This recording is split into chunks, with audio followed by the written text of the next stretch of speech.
Good morning, Zoo here, and today we are talking Life is Strange developers. Don't Nod, don't nod. Is that really their name? Of course it is.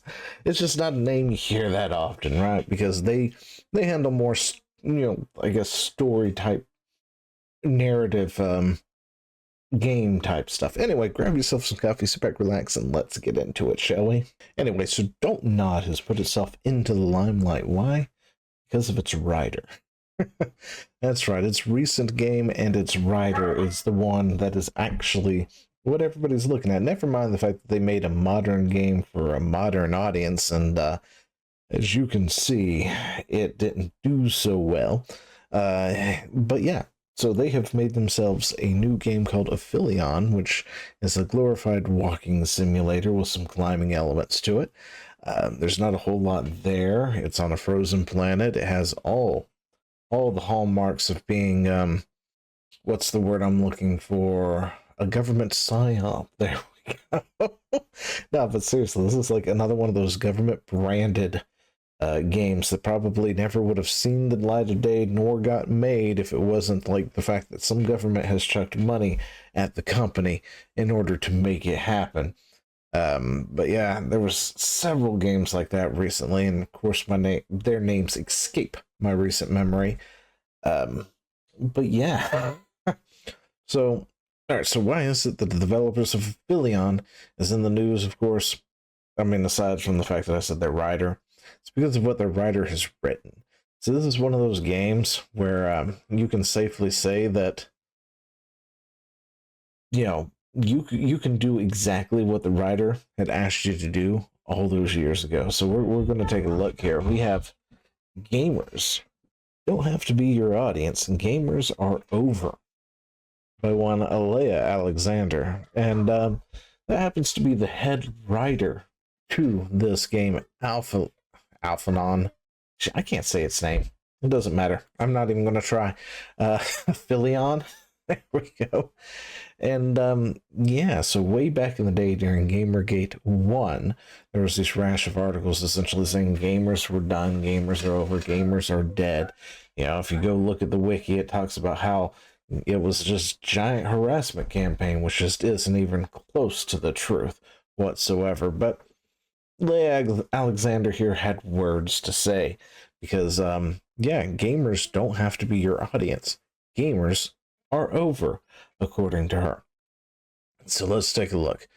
I often say I'm a video game culture writer, but lately I don't know exactly what that means. Well, that usually means that you're writing something gaming related.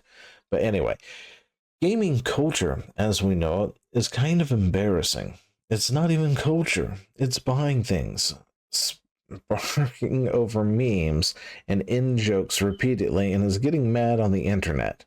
It's young men queuing with plush mushroom hats and backpacks and jutting promo poster rolls. Like this, the journos aren't real people. Okay? I'm just going to say it. Journos aren't real people because this is what they think of you. They think of you back in 2014 this way. They think of you that way now. They think that character of what was it, the WoW or the nerd or something from what was it, South Park episode? You know the one I'm talking about, the really overweight guy and stuff like that. Anyway, they still think that's you.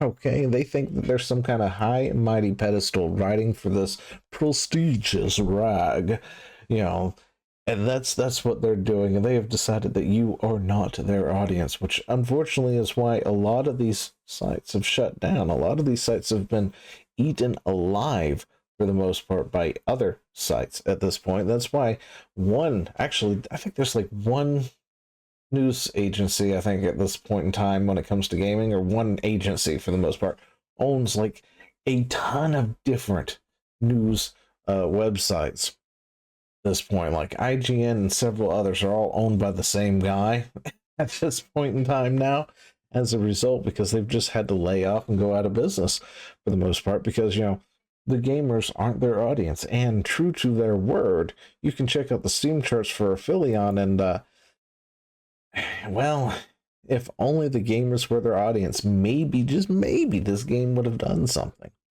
But anyway, queuing passionately for hours at events around the world to see the things that marketers want them to see, to find out whether they should buy things or not. They don't know how to dress or behave. Television cameras pan across the listless queue and often catch the expressions of people who don't know why they themselves are standing there. Listen, I know this is 2014, but this still goes for that layer. What the fuck are you talking about? What the fuck are you talking about? Sorry, I said words I probably shouldn't say on the YouTube side of thing, but like, even then, it was just like, what the hell?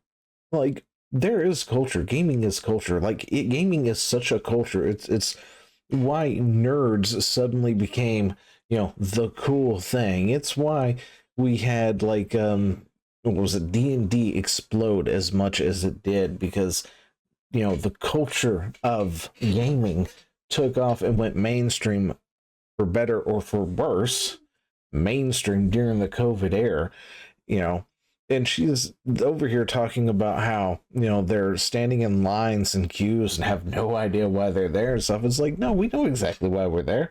Are you talking about like the Halo 3 lines or the World of Warcraft lines where we're there for the midnight release? Like, we know exactly what we're there for. The fuck are you talking about? We're waiting for a specific game, something that was culturally defining to gamers, like, for instance, something like Halo or Warcraft. We've got things like Leroy Jenkins that is a meme that has hit mainstream popularity at some point in time because WoW was such a culture-shifting game, and the culture shifted around it as a result. You got this bitch over here trying to downplay it like, this is beneath her. Anyway, so remember what her game did? Yeah. Don't worry. We got it. We understand. But anyway, game culture is a petri dish of people who know so little about human society or social interaction and professional life work that they can't connect online. I'm sorry, life works that they can concoct online wars about social justice and game journalist ethics, straight-faced, and cause genuine human consequences. God, I hate these people. Game journalists don't have to be your source. Game journalists are over. Okay? I'm gonna say it. So what is she talking about here? She is talking about the one and only the Gamergate. The thing that was actually done because of ethics in gaming journalists. So you know how that started? For those of you who aren't in the know, those of you who weren't here when it happened, this is what happened.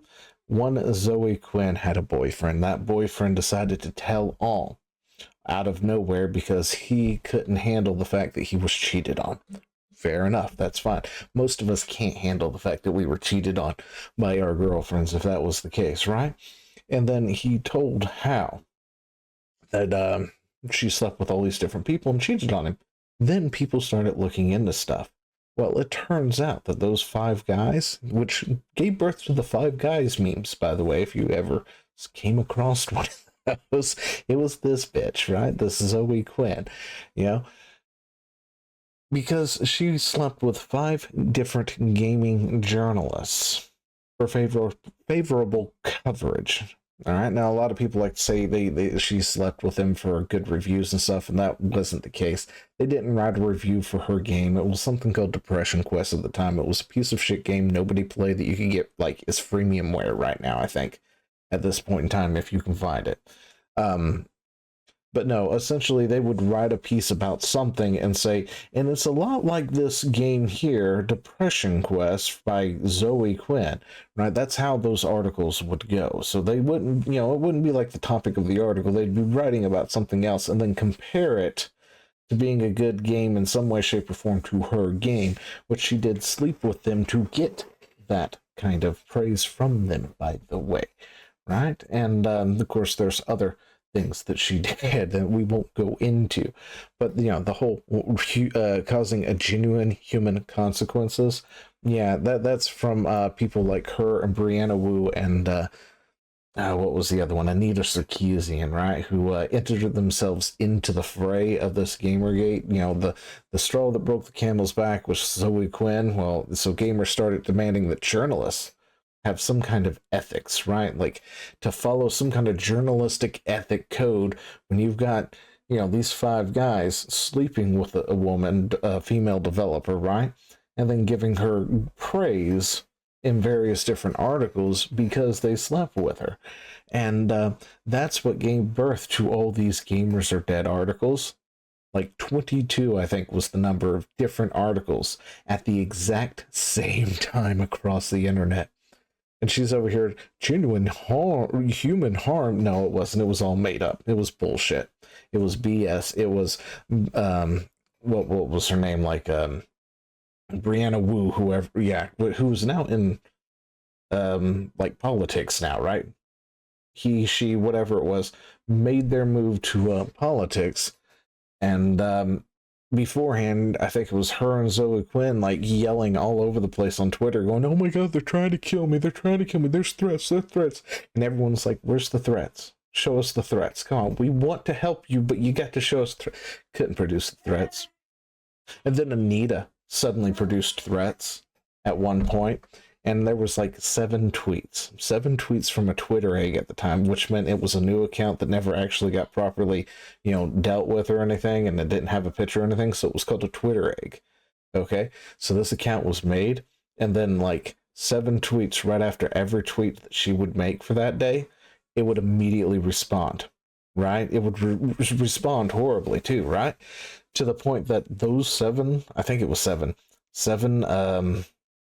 tweets were used in an example any and every single time they talked about internet harassment and stuff like that on the news, on mainstream news, on local news. It didn't matter anywhere, anything like that. They talked about internet extremists, that sort of thing.